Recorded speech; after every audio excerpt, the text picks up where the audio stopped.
محمد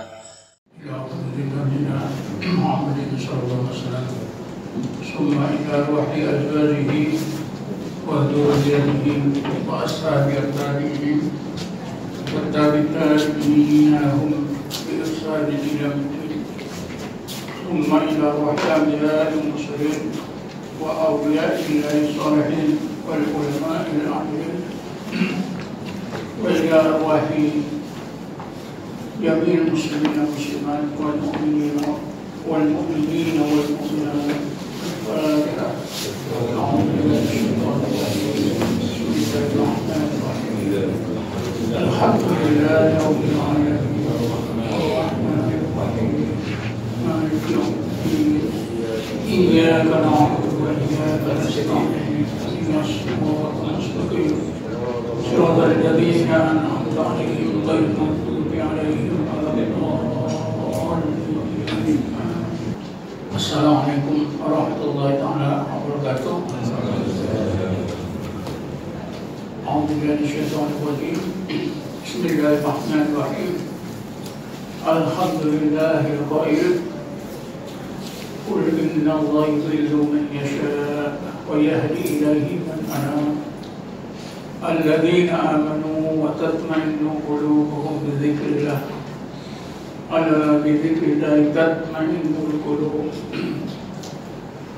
أشهد أن لا إله إلا الله وحده لا شريك له وأشهد أن محمدا عبده ورسوله اللهم صل على سيدنا محمد النور الأكمل وعلى آله الأطهار وأصحابه الأخيار وسلم تسليما كثيرا. اللهم نور قلوبنا بنور هدايتك كما نورت الأرض بنور شمسك أبدا أبدا برحمتك يا أرحم الراحمين. Hadirin hadirat yang dirahmati Allah sekalian, insyaallah kuliah kita pada hari ini adalah berkaitan dengan hidayah Allah Subhanahu wa taala. Tapi sebelum itu saya ingin menjelaskan satu persoalan yang rata-rata dihadapi oleh setiap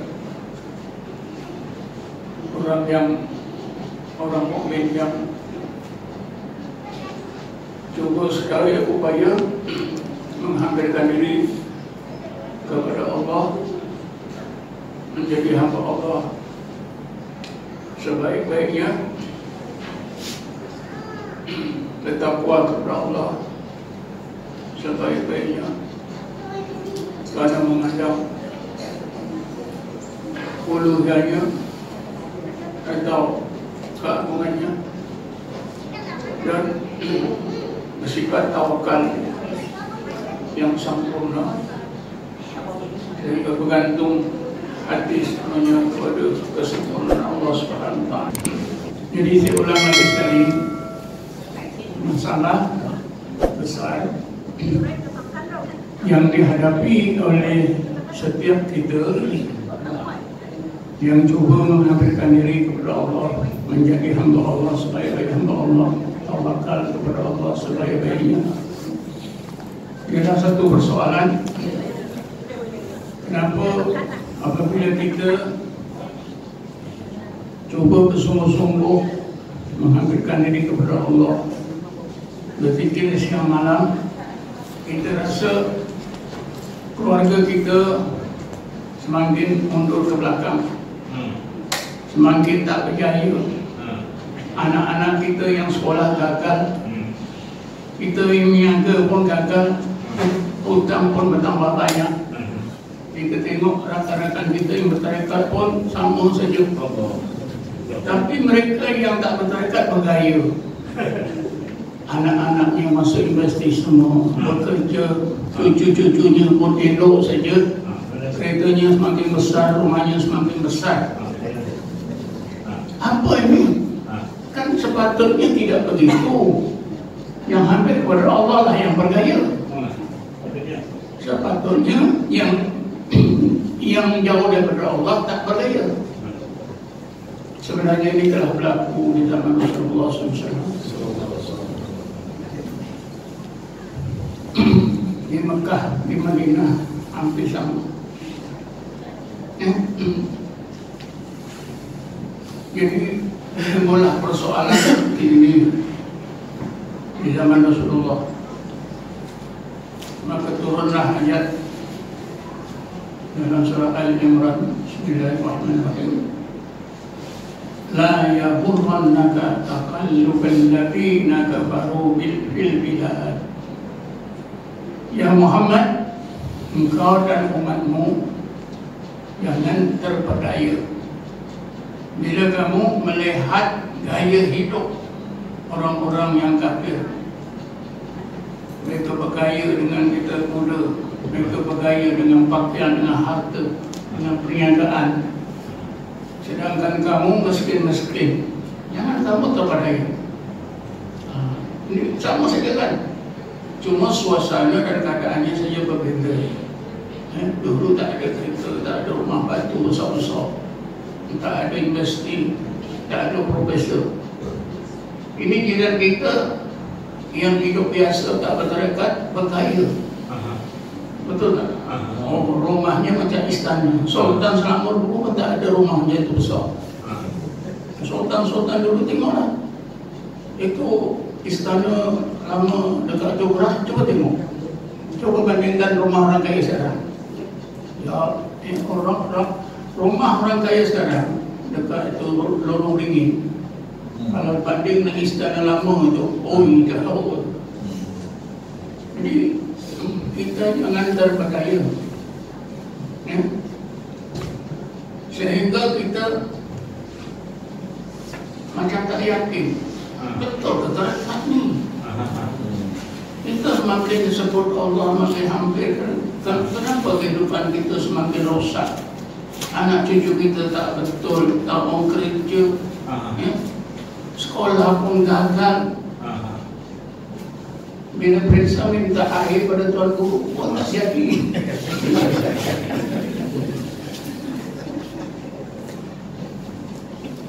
Ini jangan sekali-sekali ya.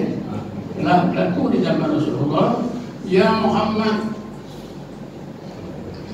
dan wahai orang-orang mukmin yang mengikut Muhammad, jangan kamu terpedaya dengan gaya hidup orang-orang kafir yang berlagak dengan kekayaan, dengan apa itu kedudukan mereka.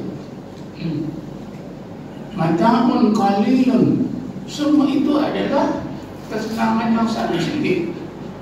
Summa ma'wahum jahannam khalidina fiha bi'sal mihad. Tempat mereka besok ialah neraka, seburuk-buruk tempat tinggal. Jadi ini sudah diberi jawaban. Walaupun jawaban daripada Allah diringkas, tapi saya fikir kita boleh renungkan sedalam-dalamnya, urai sedalam-dalamnya. Apapun keadaan umat Islam, mesti kita yakin dengan apa yang Allah janjikan. Allah jawab, mata'un qalilun, itu semua adalah kesenangan yang sangat sedikit. Summa ma'wahum jahannam, kemudian tempat mereka di neraka. Tapi saya lihat neraka itu seburuk-buruk tempat. Akhir surah apa itu Ammah, ayat akhir surah Ammah. Apa kata orang-orang kafir? Yauma yanzurul mar'u ma qaddamat yadahu wa yaqulul kafiru ya laitani kuntu turaba. Kalau dah tahu macam ini, balasan yang kita terima iaitu neraka. Alangkah baiknya dulu ketika di dunia jadi tanah ini. Jadi tanah. Itu maknanya bahasa yang paling adalah gambarannya, bahasa yang menggambarkan penyesalan yang tak ada ujungnya. ya laitani kuntu turaba. Kenapa kau macam ini hidup di akhirat, kita dimasukkan ke neraka? Kalau dulu Allah jadikan aku tanah pun lebih baik. Nah, betul. Jadi jangan sekali lah, ya, kita ukur dengan ukuran seperti ini. Kerana Allah Subhanahu Wa Taala ketika di dunia ini, ahli tafsir menggunakan Allah menggunakan sifat Ar-Rahman. Allah menggunakan sifat Ar-Rahman. Maka Ar-Rahman, Allah yang Maha Pengasih. Beriman tak beriman apa saja sama, ya, apa saja sama. Tapi berlainan dengan di akhirat. Di akhirat Allah akan gunakan Ar-Rahim. Bila Ar-Rahim, maka orang kafir tidak akan dapat. Tidak akan dapat. Jadi sebab itulah kita kena insaf, ya. Jangan sekali kita kata gitu, ya. Nanti rosak. Kita nanti balik semua sampai ke zaman Rasul, ya. Zaman Rasul orang lagi susah. Orang lagi susah, orang mukmin lagi susah, ya. Berbanding dengan orang-orang Islam, berbanding dengan orang-orang yang bukan Islam. Kalau kita ambil gambaran dalam masyarakat kita lah, ya, sesama Islam yang bertarekat dengan tak bertarekat, yang tak bertarekat bergaya, yang bertarekat makin down.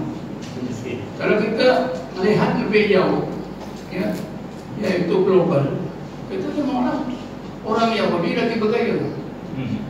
Tengok siapa yang terkaya di dunia. Yahudi. Tuan-tuan boleh tengoklah kat Google, kat YouTube, okay. Orang 10 belayawan yang terkaya di dunia semua Yahudi. Harta mereka ni macam semua harta orang Islam. 10 orang kaya.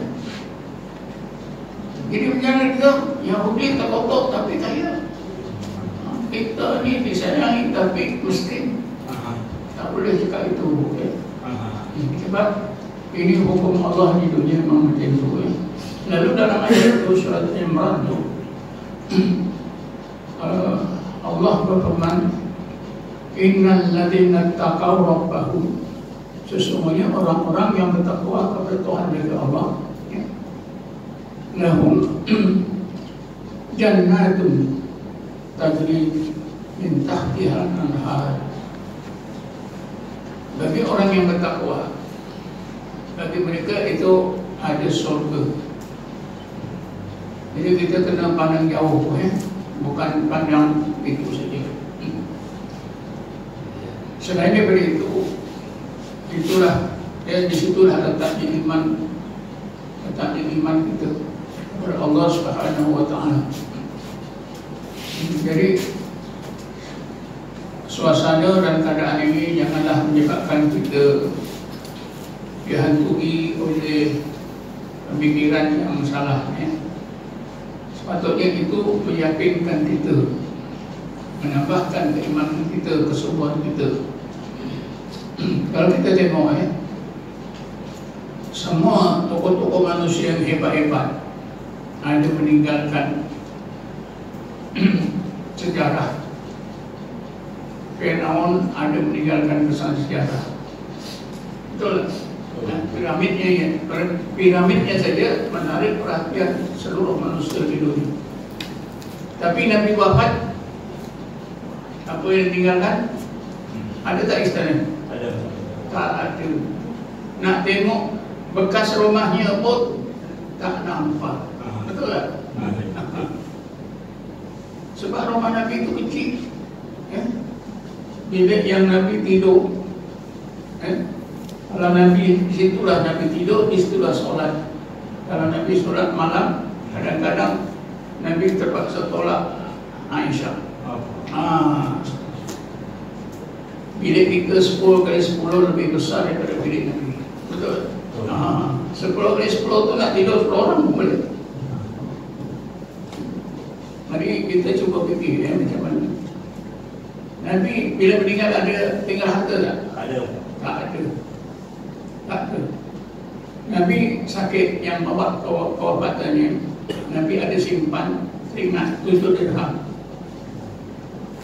Nabi pesan Aisyah, ya Aisyah, aku terlupa. Di situ ada duit 7 dirham. Engkau ambil, engkau sedekahkan pada orang yang berhak.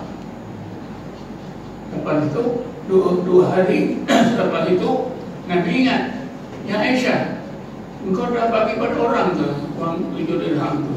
Ya Rasulullah, minta maaf, terlupa. Astagfirullah ya Aisyah, kalau aku dah mati, aku nak jawab. 7 dirham je. Nabi suruh Aisyah supaya bagi pada orang yang berhak. Terlupa. Nabi pun sangat kesal.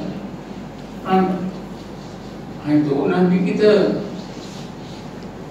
Padahal kalau Nabi minta dapat apa? Nabi kalau minta dapat. Kan orang Quraisy pernah cabar Rasulullah.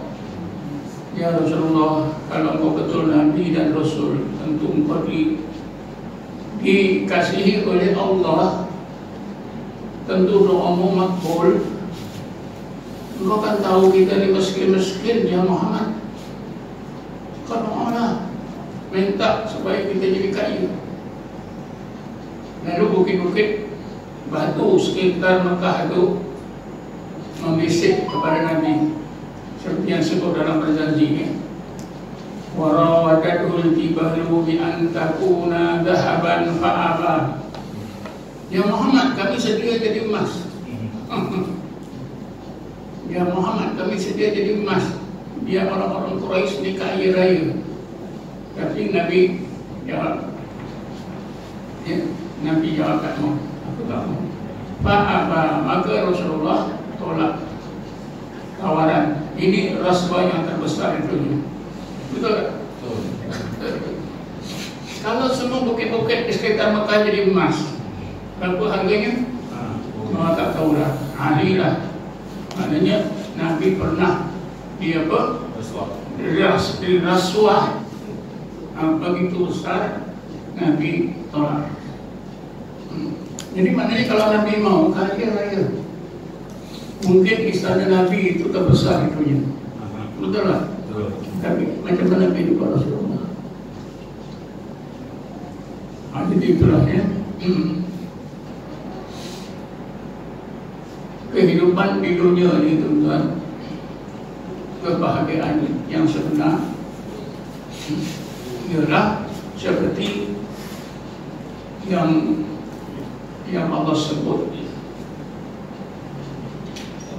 dalam surah Ra'd, seperti yang saya bacakan tadi, ya.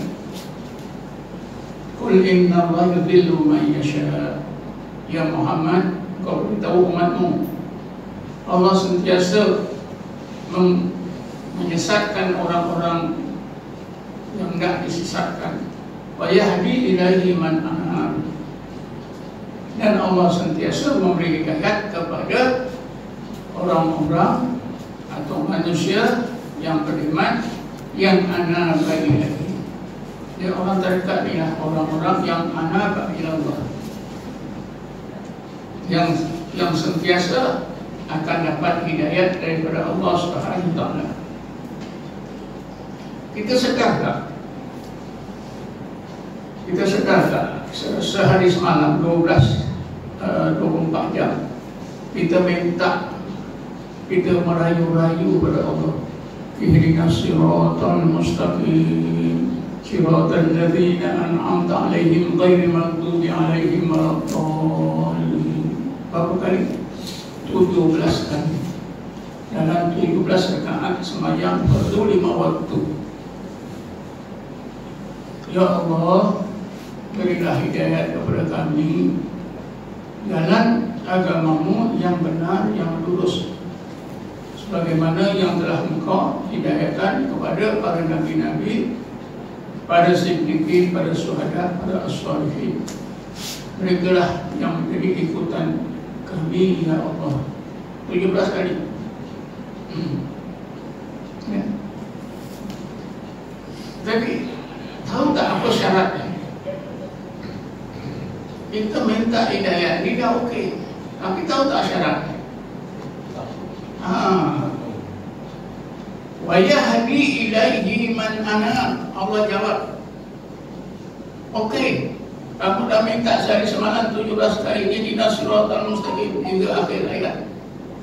Tapi wa yahdi ilaihi man ana, syaratnya mestilah kamu anaba ilallah. Tak anaba ilallah, tak jamin. Wa yahdi, dan Allah sentiasa memberi hidayah ilaihi, ke jalan ke jalan agamanya, man anaba ilaihi. Man anaba itu hidayahnya alif dan alif ba. Coba tuliskan Ustaz. Man anaba itu fi'il madhi, perbuatan yang telah lalu. Anaba yunibu munibun. Anaba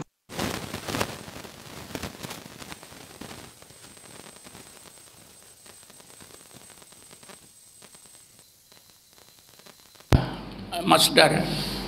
Anabah, inabah.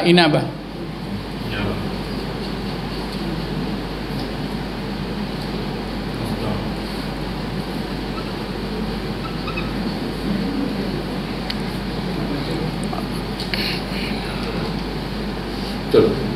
Anabah yunibu inabatan. Itu tak ada alif. Inabatun. Betul lah. Inabah.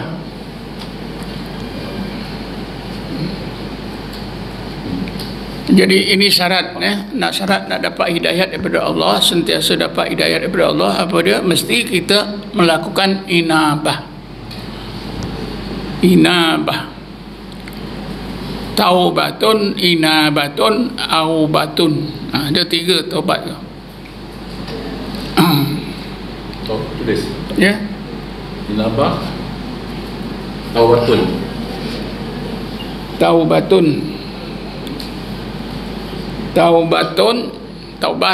Ni kita dah biasa. Taubat. Kalau taubat saja, cakap taubat saja tak, belum cukup.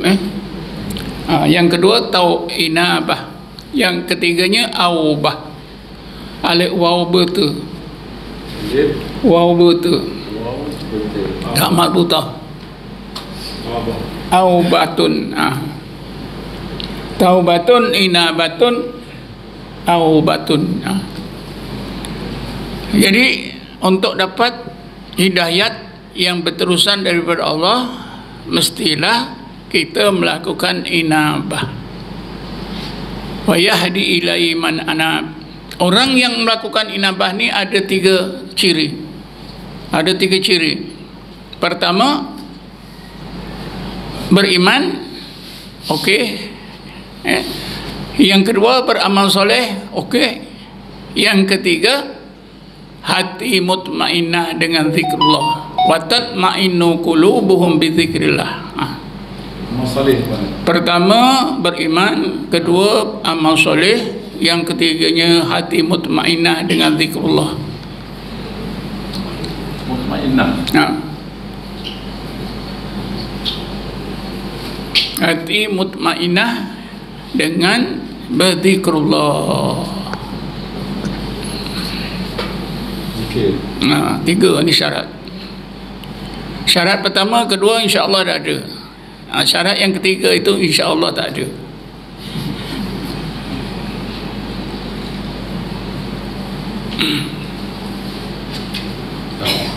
Cukup. Terima kasih. Boleh nampak ibu-ibu. Ini yang jadi susah. Kalau ada TV kat belakang. Tak apa, kita akan beli nanti.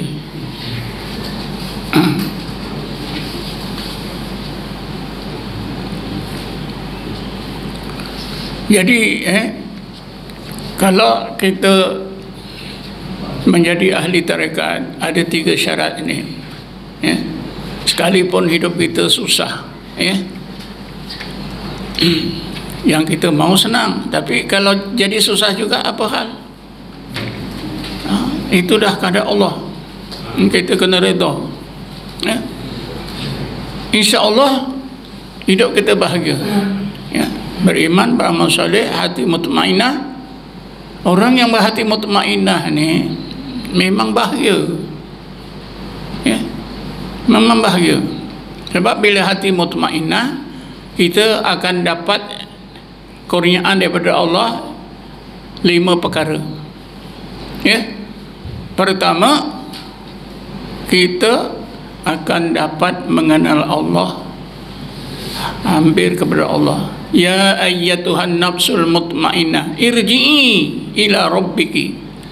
Kembalilah kamu mengenal Allah, menjadi hamba Allah. Radiyatan mardiyah, redha dan diridai oleh Allah. 3 dah. Fadkhuli fi ibadi, menjadi hamba Allah.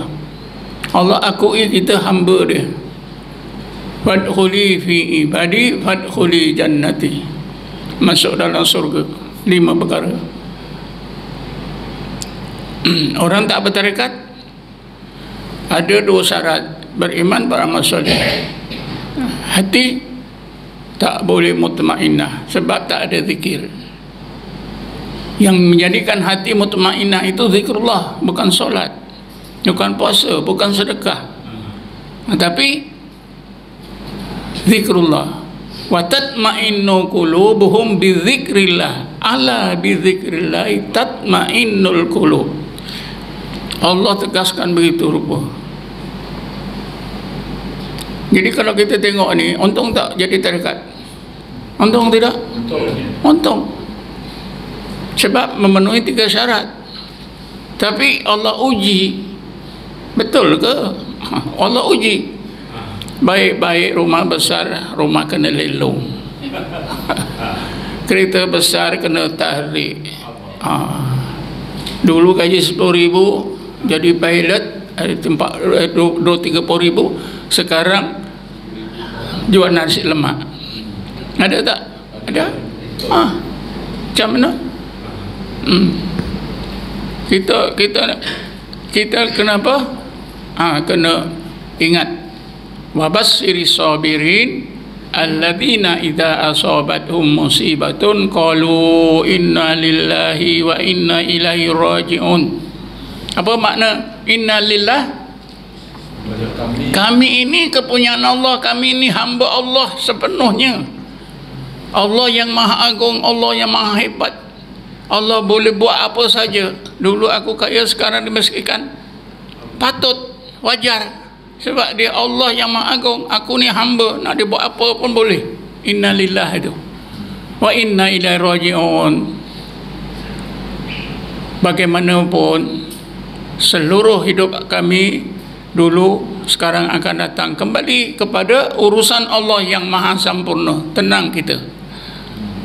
Sebab itulah Rasulullah bersabda, ajaban li amri mu'min, sungguh ajaib urusan hidup seseorang mukmin itu.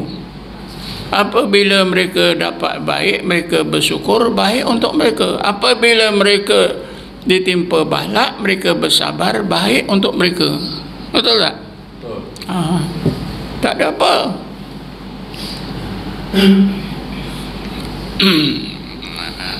Soalan seperti yang saya sebutkan tadi, dulu masa saya dengan Imam Ishaq pun gitulah. Ada murid-murid Imam Ishaq itu meluahkan rasa, kenapa kita orang tarekat ni, anak aku pun sekolah tak jadi, dah minta dah air pada tuan guru nak periksa.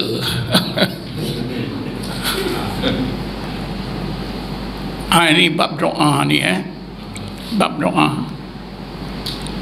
Bab doa ni Ibn Athilah ingatkan kita. Sawabikul himami la tahriku aswarul aqdar.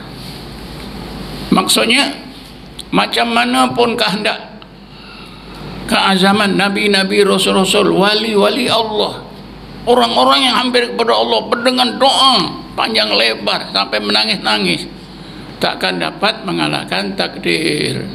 Betul tak? Betul.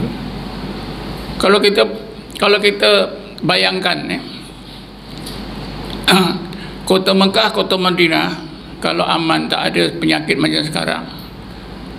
Masjid Nabi, Masjidil Haram dipenuhi oleh orang Islam, berdoa siang malam 24 jam, betul tak? Ya Allah, hancurkanlah musuh-musuh Islam. Ya Allah, hancurkanlah. Tapi musuh Islam semakin bergaya. Betul tak? Bergaya. Negara-negara kafir semua bergaya. Negara Islam, orang kafir semakin kuat, orang Islam semakin lemah. Jadi begitulah ya. Sebab dunia ini akan menuju kepada kiamat. Nabi Muhammad itu Nabi akhir zaman. Betul tak? Sebab itulah pikiran kita pun dah kacau. Manusia pun makin dah jahat. Kalau pada zaman Rasulullah, zaman jahiliyah itu banyak kejahatan. Kejahatan manusia sekarang entah berapa ribu kali ganda, tak tahulah. Betul tak? Sebab itu bila masa kiamat itu dah dekat, tak ada manusia yang baik, manusia yang beriman tak ada ya, semuanya dah jahat. Mungkin kita tak tergambar macam mana yang manusia jahat semua masa itu. Apa tak tergambarnya? Boleh saja. Tak ada orang yang beriman, semua jahat. Dah pakat-pakat serodonya jahat macam mana. Tapi tiba-tiba tuan-tuan, pada masa itu bergegarlah bumi ini. Bismillahirrahmanirrahim. Kalla idza dukkatil ardu dakka. Berakhirlah bila manusia semua dah jahat, apa ini, bumi ini bergegar. Bila disebut kalla idza dukkatil ardu dakka, bergegar itu seluruh dunia ni. Cuba bayangkan, seluruhnya kan bangunan besar banyak kan, tinggi-tinggi, Mekah, Madinah, oh hebatlah. Semua jatuh ni, bangunan tinggi-tinggi, dakka. Waji'ah yauma waja'a rabbuka wal malaku saffa.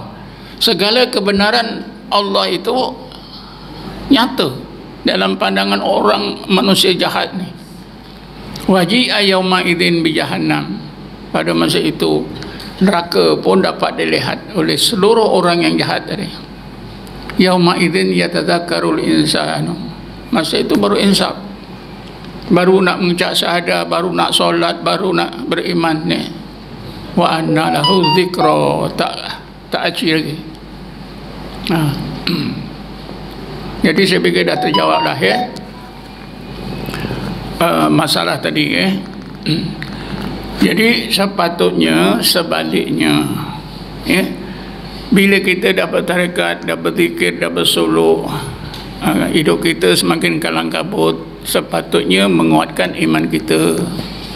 Ya Allah, ini semua urusanmu sampurna. Kuatkan sifat kehambaan dan ketakwaan kita kepada Allah dengan mengucapkan innalillah. Ya Allah, aku ni hamba-Mu, Engkau boleh buat apa saja ya, kerana aku ni hamba-Mu, Engkau Tuhan yang maha agung, maha hebat, Engkau boleh buat apa saja, wajar ya. Kan Nabi Isa bercakap begitu ya. Bismillahirrahmanirrahim.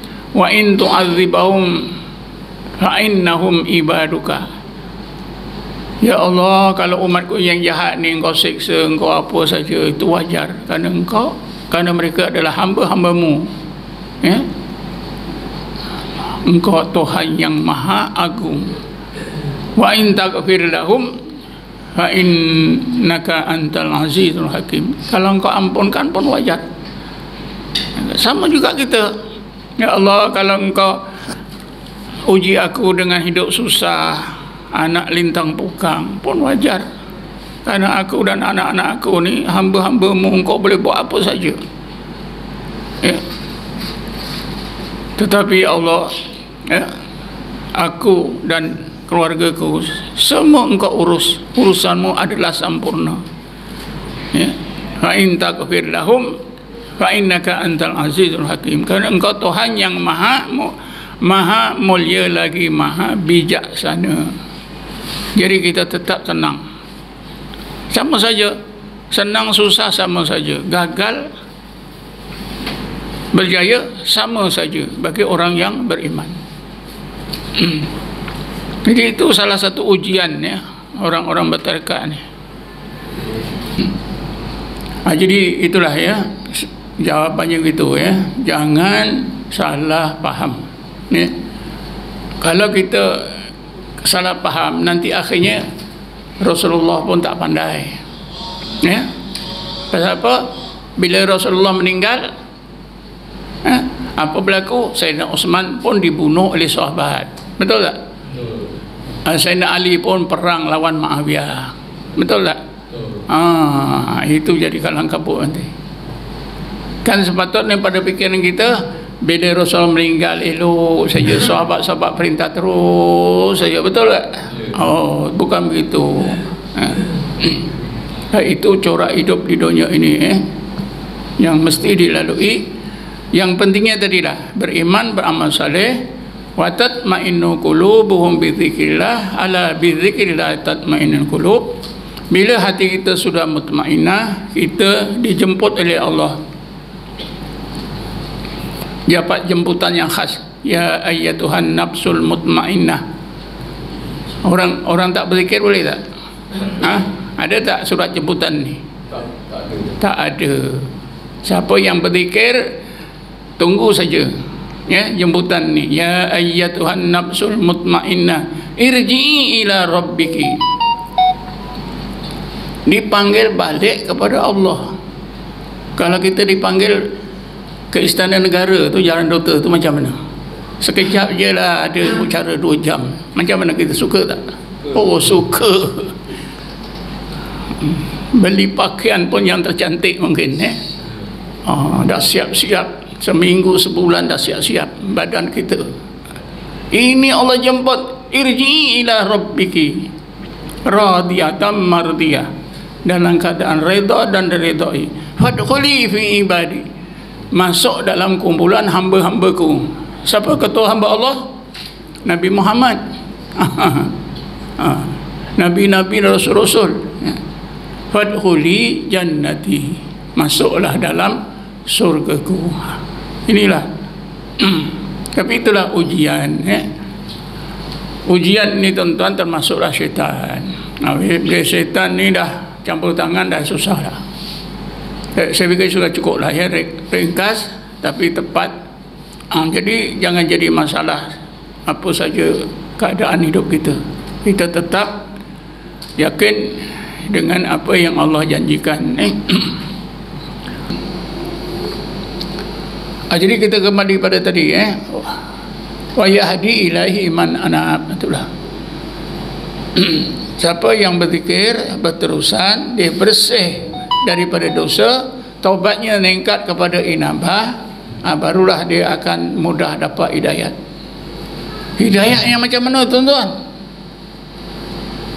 Hidayat macam mana? Hidayat yang istimewa. Hidayat seperti yang Abu Yazid gambarkan dalam ungkapannya, yang menjadi masalah besar bagi ramai ulama. Apa kata Abu Yazid Bustami?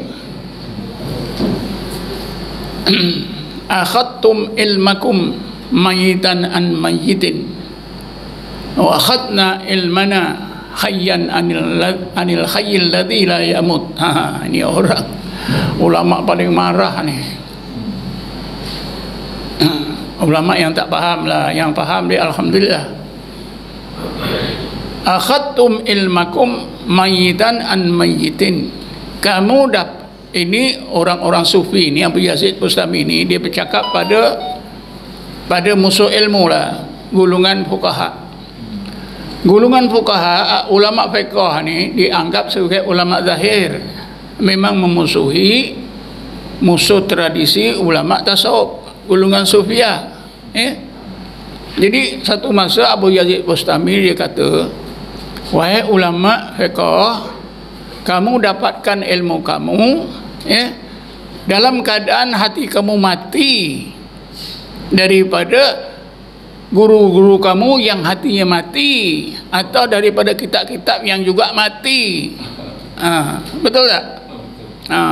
Kami dapat ilmu kami ini dalam keadaan hati kami hidup daripada Allah yang hidup. Hidayat.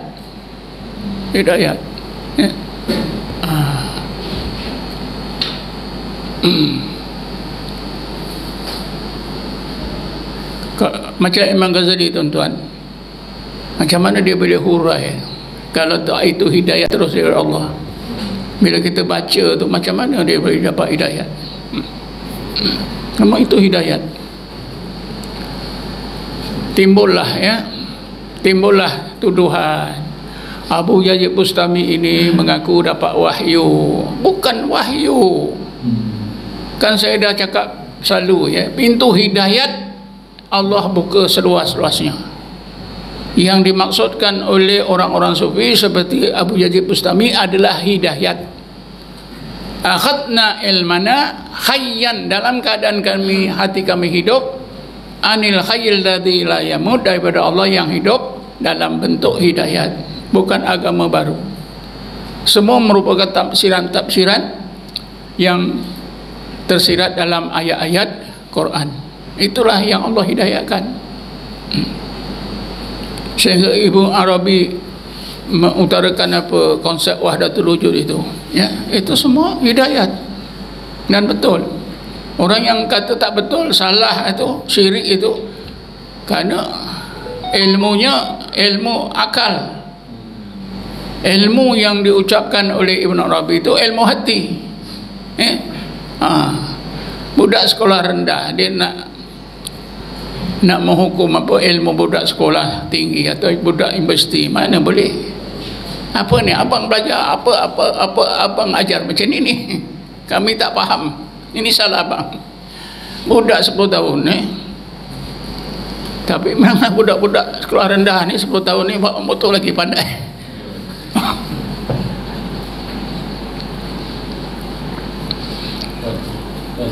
Ya. Macam mana boleh sedangkan orang fuqaha tu dia mengambil dalil-dalil Al-Quran dan hadis juga, tapi kenapa dia kata mati pula? Yang mati padahal dia begini je fuqaha ini mengambil dalil Quran dan Sunnah tapi zahir, yang tersurat saja, yang tersirat tak nampak. Kenapa tak nampak? Karena hati mati. Kata hati mati. Jadi bila hati mati terhijab. Ada seorang hafiz lah, murid saya.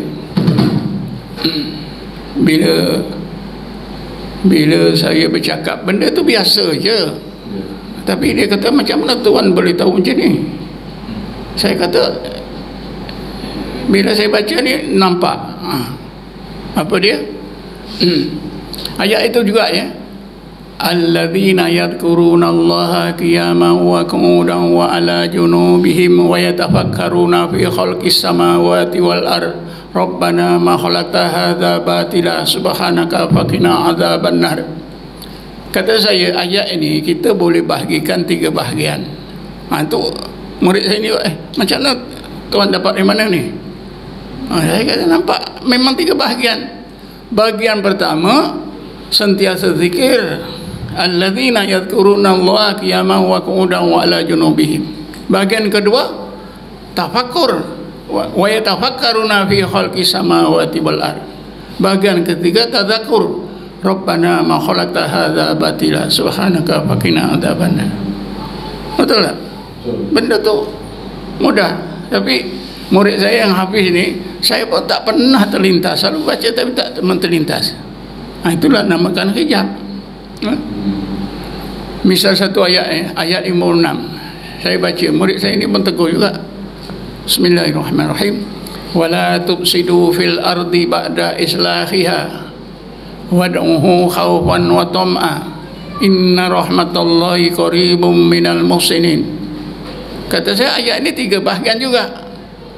Wala tufsidu fil ardi ba'da islahiha, janganlah kamu buat kerosakan di atas muka bumi setelah Allah baiki. Kata saya, bumi ini bukan bumi ini saja.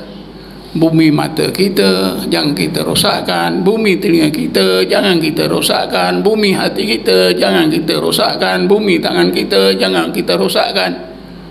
Semua adalah bumi. Murid saya ni kata, saya fikir bumi ni saja. Tidak. Kita nak rosakkan mata ke? Tak. Jadi macam mana jaga bumi-bumi ini semua? Cara jaganya, amalannya Allah beri. Wad'uhu khaufan wa tam'ah, sebut namanya, ingatkan wujudnya, ingatkan jalal dan jamalnya.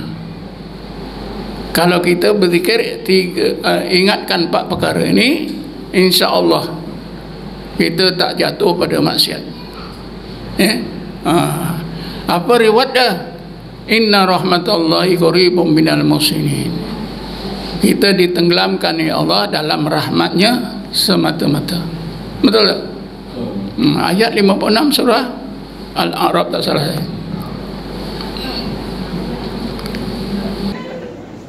Sebab itu siapa yang rajin berzikir, dia akan jadi sendiri. Rajin berzikir jadi sendiri. Sebab itu saya sebut banyak kali ya. Ada orang berzikir sebut Allah penuh alam ni, tapi ada orang berzikir berjam-jam Allah daripada pagi sampai tengah hari. Lepas berzikir macam kosong. Itu peringkat permulaan. Jadi kalau peringkat dah satu masa, dia fikir mungkin 1 minit Allah, 1 minit saja. Dia bangun, dia rasa penuh alam. Kan berbeza. Memanglah kalau kita sudah sampai tingkat watat ma'innu qulubum bidzikrillah, pada masa itu dia buat sikit dapat banyak. Yang buat banyak dapat sikit di permulaan. Semua orang melalui Islam jadi. Istri Nabi pun macam itu juga. Ada satu kitab menceritakan istri Nabi ini diajar oleh Rasulullah supaya bertasbih dan bilang dengan anak batu, subhanallah, subhanallah, subhanallah. Namun dia tak ada Safiyah. Ini Safiyah ini istri Nabi dari orang Yahudi, kisah di Madinah. Subhanallah, subhanallah, subhanallah. Nabi perhati saja istrinya ini bertasbih begitu. Sudah begitu lama, Nabi nak tingkatkan tasbih dia ni. Lalu Nabi kata, ya Safiyah, mau tak aku ajarkan yang lebih baik daripada yang kau buat sekarang? Silakan ya Rasulullah. Mulai saat ini engkau sebut dah subhanallah adada khalqihi. Safiyah membuat. Kita Safiyah buat subhanallah adada khalqihi. Walaupun dia sebut sekali, dia rasa sudah penuh dah. Alam ini dah penuh. Ini yang dimaksudkan. Tapi orang Wahabi kata, Rasulullah marah isteri dia bertasbih dengan bilang-bilang anak batu. Rasulullah larang, jangan bilang anak batu lagi. Engkau sebut dia subhanallah adada khalqihi. Saja dalam satu seminar saya cakaplah dengan orang Wahabi, betul ke kepahaman macam itu? Dan orang Sufi tak faham macam itu. Orang Sufi kata Safiyah ini sudah berzikir subhanallah, subhanallah ini dalam sampai masanya untuk ditingkatkan. Rasulullah tahu. Jadi sebut saya subhanallah ada dafalki, bila saya sebut saja sudah penuh amal. Karena sudah latih. Yang ini orang babi tak tahu. Sebab itu orang babi tak benarkan pakai tasbih. Nabi tak pakai. Nabi tak pakai. Orang pejabat masjid itu mana ada tasbih, yang ada biji batu. Betul. Baru-baru ni lah saya tengok dekat YouTube ada ulama ahli sunnah dia nak patahkan hujah pandangan-pandangan negatif Wahhabi. Ada seorang ustaz tu dia baca kitab, tak salah saya lah, dia baca Quran dia pun. Lepas baca dia pun. Lepas 13 itu bid'ah tu. Baca Quran, lepas baca Quran dicium. Rasulullah tak cium pun Quran. Jawab bodohnya. Dan Rasulullah mana ada mushaf Quran? Betul tak?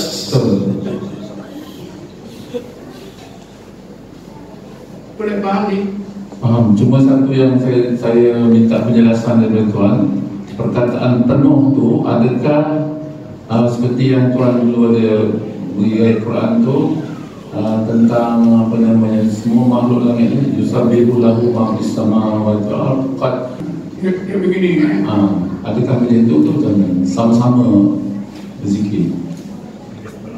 Yang penuh tu maksudnya kita bersama-sama dengan makhluk langit berzikir ke, ataupun dalam jasmani rohani kita tu penuh ke macam mana? Kita pahami ikut hadis Nabi baru betul Bismillahirrahmanirrahim. Rasulullah bersabda, Bismillahirrahmanirrahim, la yadurru ma'asmihi syai'un bil ardi wala fis sama' wa huwa samiul alim. Kata kunci hadis Nabi ini ialah ma'a ismihi. Mana ma'a ismi Allah. Jadi konsep seseorang beserta dengan nama Allah itu macam mana konsepnya? Kalau dalam tarekat Naqsyabandi beserta dengan nama Allah itu, bila kalimat Allah itu disebut dalam diri Allah memenuhi seluruh ruang jasmani dan rohani. Sebab itu dimulai dengan diantarkan berlatifatul qalbi, latifatul ruh, latifatul syir, latifatul khafi, latifatul afal, latifatul nafsi, latifatul kulli jasad. Bila didikirkan sampai kulli jasad, sekiranya orang ini berzikir dengan betul, tak ada halangan, tak ada gangguan, maka penuhlah seluruh ruang jasmani dan rohani. Ketika itu kalau betul-betul penuh, orang tersebut akan merasa waktu dulu saya ingin yaqulu Allah. Tiap-tiap sesuatu dia rasa semua sebut Allah. Maknanya orang ini bila diingat Allah dalam hati, dia rasa pun dia rasa semua sebut Allah. Walaupun dia tak dengar, dia macam rasa semua sebut Allah. Jadi itu dinamakan ma'a ismillah, ma'a ismihi. Amin. Yang ayat tadi macam mana? Jadi ketika itulah dia akan terasa betul yang disebut oleh Allah dalam Quran. Kullun qad alima sholatahu wa tasbihahu. Tiap-tiap satu makhluk itu telah mengetahui sholatnya, tasbihnya, zikirnya masing-masing. Memang itu tak jadi masalah. Ya. Yang jadi masalah ialah kita malas zikir. Betul? Benda-benda ni kalau kita rajin zikir, memanglah antara zikir malas, zikir rajin, zikir bersungguh-sungguh, zikir ulun betul-betul. Empat tingkat. Ulun ni bahasa mana tu? Ulun itu bahasa apa? Kedah. Kalau bahasa Kedah Ulun itu artinya betul-betul. Ini saya alami dulu masa Solo yang pertama, saya tengok tempat kiri, tempat kanan, belakang, kawan-kawan 16 orang. Solo tak ramai. Saya rasa saya tertinggal. Saya cuba sungguh-sungguh, tertinggal lagi. Rupanya betul-betul kita nak serah diri kepada Allah, kita buat sepenuhnya. Barulah dalam Qurannya watabattal ilahi tabtila, wadhkur isma rabbika watabattal ilahi tabtila. Sebut nama Tuhan kamu Allah dan tabtil kepada Allah dengan sepenuhnya. Maknanya kita tumbuhkan daripada kita Allah saja. Barulah itu ada permulaan. Nanti insya Allah otomatik. Kita nak bagi faham jemaah ni setakat watabattal ilahi tabtila itu susah. Macam mana kesungguhan itu? Memang banyak halangan-halangannya yang masuk fikir. Pasal apa tuan-tuan? Wa yasuddakum an dzikrillah wa anis shalah. Syaitan menghalang. Bukan kalau syaitan menghalang orang buat maksiat itu biasa itu orang tak tahu ini zikir ni. Wa yasuddakum an dzikrillah. Ini yang susah. Sebab itu kita bersuruh ramai-ramai ni melemahkan dan pengaruh syaitan. Kita dah ramai-ramai di satu tempat. Itu ada kesan baik sebenarnya. Maka kita ramai-ramai ni seorang-seorang. Kalau seorang-seorang tak menang, ramai-ramai menjadi insyaAllah kita boleh. Jadi saya pergi cukup lah apa yang saya terangkan tadi. Memang betul lah kita sentiasa menyebut namanya, wujudnya Jalal dan Jamal. Makna Jalal itu sifat keagungan seperti Akbar, Azim, Khaliq, Musawwir, Mutakabbir.